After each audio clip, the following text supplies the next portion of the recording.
Or, nous reprenons notre réflexion en tant que choisis de Jésus. Nous, depuis que nous sommes ensemble, nous avons vu que nous sommes ses choisis pour bâtir un monde nouveau, construire une nouvelle civilisation de l'amour qui va à la rencontre de Jésus dans sa gloire. Et pour nous aider à comprendre un peu mieux, j'aimerais vous lire le message numéro 152 qu'on retrouve dans le premier volume. Le titre, c'est que le Père a un urgent besoin de tout petit pour rebâtir son Église qui tombe en ruine. Mon tout petit, vous remarquerez d'ailleurs si vous lisez les volumes qui commencent toujours, souvent beaucoup de messages commencent par « mon tout petit » et pour nous inviter à descendre dans notre petitesse. Au début, je croyais que l'humilité et la petitesse, c'était la même chose. Après, j'ai compris qu'on peut être humble sans être petit. Mais lorsque nous sommes petits, nous sommes automatiquement humbles. Et le Seigneur nous appelle à être des petits. D'ailleurs, si vous regardez, lorsqu'on a un enfant, quand il est petit, il est humble et il est facile de le combler de notre amour. Plus il grandit, plus ça devient difficile et plus il prend ses distances.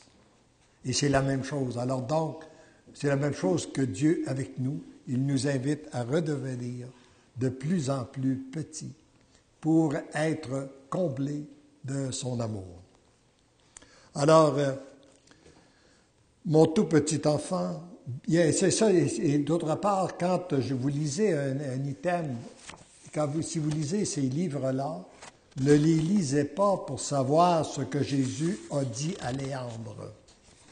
Lisez-les pour savoir ce que Jésus vous dit à vous, car c'est à vous qu'il parle.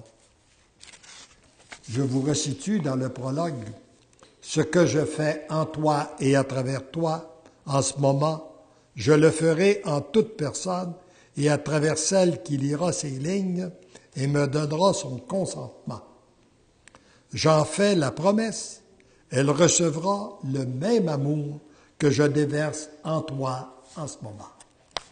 Lorsque j'ai écrit ça, moi, je n'avais aucune idée ce que Dieu allait faire. Mais aujourd'hui, je me rends compte, il l'a dit, il le fait. Il y a des multitudes, je rencontre régulièrement des gens, que je sois ici, que je sois en France, en Allemagne, en Autriche, en Suisse, en Lettonie, où il y a des gens qui me disent avoir vécu, avoir reçu, avoir été comblés d'amour en lisant ces livres-là. J'ai même certaines personnes qui m'ont dit « Je suis sûr avoir reçu plus d'amour en lisant que tu as pu en recevoir en écrivant. » Et je ne suis pas jaloux du tout. Alors donc, pour les lire, c'est à vous que le Seigneur parle. Alors il veut vous dire à chacun de nous cet après-midi, bien avant ta création, je t'avais choisi. J'avais jeté mon regard sur toi. Je t'avais préparé, principalement au niveau de ton cœur, en vue de ce que tu vis présentement et que tu vivras davantage en plénitude très bientôt. Tu as été façonné pour devenir un être d'amour. Par tes oui nombreux, totaux et inconditionnels et irrévocables que tu m'as donnés, je suis à parachever ta création que j'avais commencée en toi. Vous savez, ça nous invite à réfléchir, ça. Le Seigneur veut parachever sa création. S'il y a des choses que nous n'aimons pas de nous, c'est que nous sommes des êtres inachevés. Il attend qu'on lui donne notre oui pour venir parfaire sa création en nous. Tranquillement, sans que tu t'en rendes compte, tu deviens le chef-d'œuvre que je veux que tu sois. Si cette nuit ou si ce jour-là, c'est moi ton Père, parce que c'est un message qui venait directement du Père, qui veut te parler à travers ce que tu écris ou ce que tu... C'est que je veux te faire prendre conscience de l'importance que tu as pour moi, ton Père. Mon cœur déborde d'amour pour toi. Je veux que mon amour passe à travers toi pour rejoindre et aimer une multitude de mes enfants qui ne me connaissent pas ou me connaissent mal, ou qui se sont éloignés de moi en se laissant tromper par celui qui répand fausseté sur fausseté, qui cherche à devenir un Dieu et présente à mes enfants un nombre incalculable de faux dieux. Nous vivons dans un monde qui a voulu se construire sans Dieu et on nous présente une multitude de dieux. Les dieux des sports, les vedettes de toutes sortes, etc., etc. Hein? Dieu de l'argent, Dieu du plaisir, etc., etc. Alors, ce sont tous des faux dieux qui ne répondent pas à nos besoins réels, intérieurs, de l'amour qui est déposé dans le fond de nos cœurs.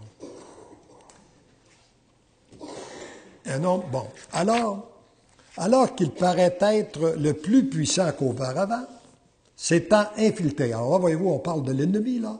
Alors qu'il paraît plus puissant que jamais, s'étant infiltré comme jamais dans mon Église, son heure tire à sa fin. Une bonne nouvelle, hein? Il est sur une fin de carrière. Et c'est peut-être pour ça qu'il s'agite autant à l'heure actuelle, parce qu'il sait il sait qu'il est sur une fin de carrière, qu'il est sur le point d'être enchaîné pour toujours. Son heure tire à sa fin. Ma fille bien-aimée, l'Immaculée, la Vierge Marie, est sur le point de lui écraser la tête. Il est de plus en plus enchaîné dans le Saint-Rosaire. Alors, plus il y a des gens qui prient, plus il y a des gens qui récitent le rosaire, qui font de l'adoration, ça enchaîne automatiquement l'ennemi. Et ça permet à Saint-Michel Archange de le conduire au tribunal de notre Père pour y être jugé, condamné et envoyé aux enfers pour l'éternité. J'ai un urgent besoin de tout petits comme toi qui donnent leur consentement total, inconditionnel et irrévocable. Vous savez, c'est un vrai oui qu'il nous demande. Hein? Très souvent, on a à donner des oui, on veut donner des oui, mais c'est des oui partiels. Oui à la... Alors, le oui qu'il nous demande, c'est pas oui à la condition que tu changes mon mari, ou bien non que tu sortes mon enfant de la drogue, ou que tu fasses tel et tel problème. Non, c'est pas ça. Le oui qu'on a à donner, c'est un oui total, sans aucune condition.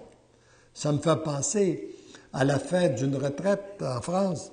Il y a une dame qui me dit, « Oui, mais monsieur Lachance, là, quand on a donné tous nos oui au Seigneur, puis qu'il ne se passe rien, on fait quoi? » Ben, je lui ai répondu, « Si vous avez donné tous vos oui au Seigneur, pourquoi faudrait-il qu'il se passe quelque chose? Il vous en manque au moins un, celui qui ne se passe rien. » Voyez-vous comme c'est subtil, hein? On cherche souvent, on dit qu'on veut faire la volonté de Dieu, mais on le prie pour qu'il fasse la nôtre. La réflexion que je passais à mon ami Réal, fondateur de la famille de Marie-Jeunesse, un jour, j'ai dit, est-ce que ça se peut que nous ayons été des milliards de personnes depuis 2000 ans à réciter une prière et qu'on ne pensait pas ce qu'on disait? On lui disait que ta volonté soit faite, alors qu'on veut qu'il fasse la nôtre. Alors, on aurait été bien mieux de dire, si on avait dit ce qu'on pensait, on aurait dit que ma volonté soit faite. Puis lui, il m'ajoute, oui, puis tu pourrais ajouter que mon règne vienne. Alors, voyez-vous, alors, ce qu'il nous demande de renoncer à notre volonté, c'est en somme, c'est de mourir à soi-même. Mais ça ne veut pas dire qu'il nous enlève tout. Au contraire, parfois, il nous donne davantage. Comme il nous demande souvent le même sacrifice qu'il a demandé à notre grand-père Abraham, quand il lui a demandé d'immoler son fils. il a attendu qu'il monte sur la montagne, qu'il prépare le feu, qu'il ligote son fils, qu'il lève l'épée, puis il dit non. Hein? Tu ne l'immoleras pas. Mais je voulais voir jusqu'où tu étais capable d'aller. Alors nous, c'est souvent, ils nous demandent souvent des sacrifices comme ça pour voir jusqu'où on est capable d'aller, jusqu'où notre oui va. Alors le oui qu'on demande, quand on parle de oui total, inconditionnel et irrévocable, c'est complet. Bon. Alors c'est ça qu'il y a de besoin pour rebâtir mon Église. Et je me rends compte aussi, plus je reçois de témoignages, plus je me rends compte que lorsque la personne a donné son oui total, il y a un paquet, il y a beaucoup de choses qui changent autour d'eux. J'ai des témoignages, je pense à une petite dame de Toulouse qui a découvert à un moment donné les livres, qui a donné tous ses oui au Seigneur, puis elle me disait, mais je suis surpris de constater ce qui s'est passé. Elle était monoparentale, elle a un petit garçon de l'âge de près de 17-18 ans qui a eu des véritables problèmes de drogue. Et puis, même elle avait dû lui demander de quitter la maison parce que c'était plus vivable avec.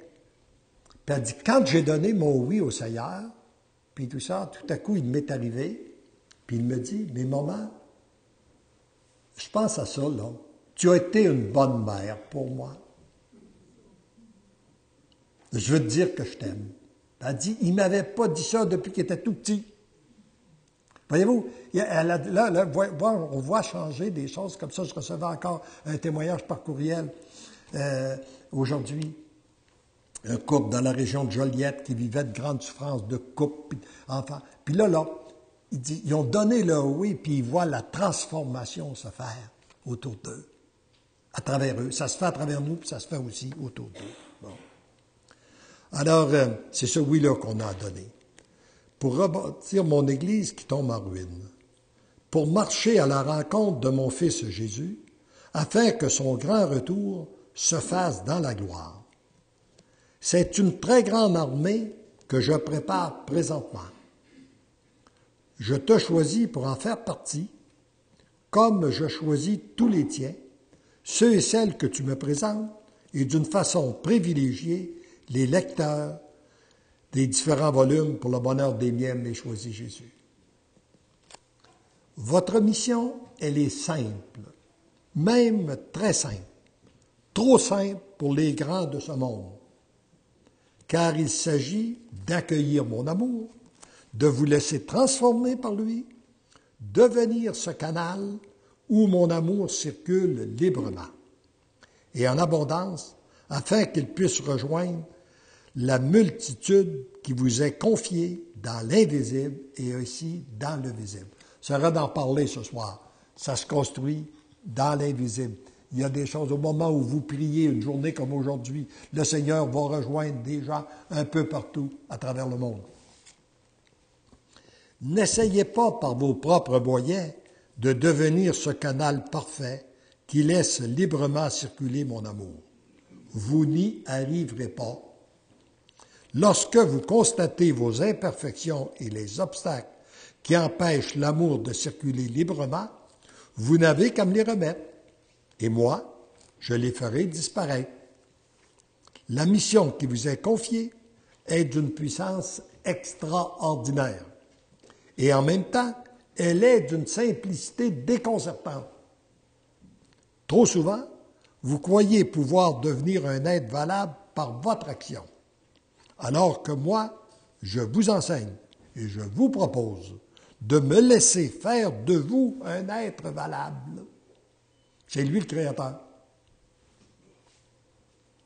Pour y laisser passer mon action qui se réalise pleinement par mon amour.